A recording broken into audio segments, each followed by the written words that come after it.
陆离一死，我便不负一世承诺，生死相随。黄泉路人，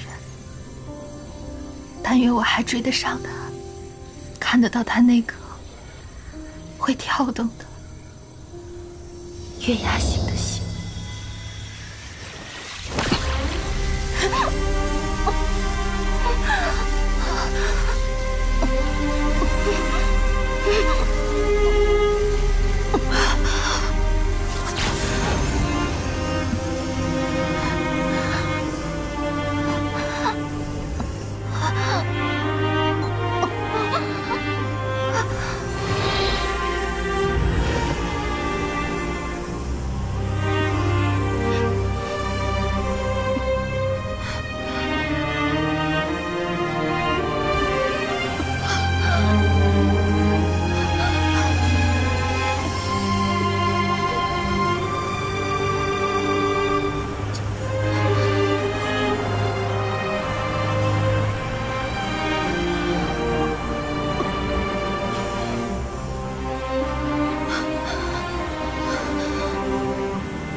四季碑已经开始修复，看来伏诛起效了。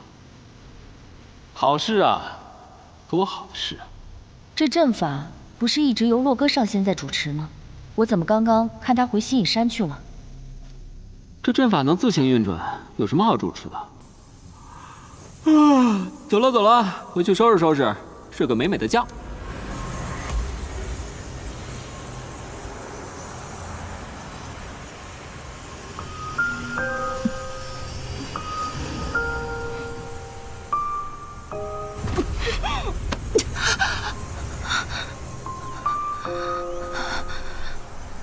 那个长着陆离面孔的人，早已不是有心有情的陆离。看来陆离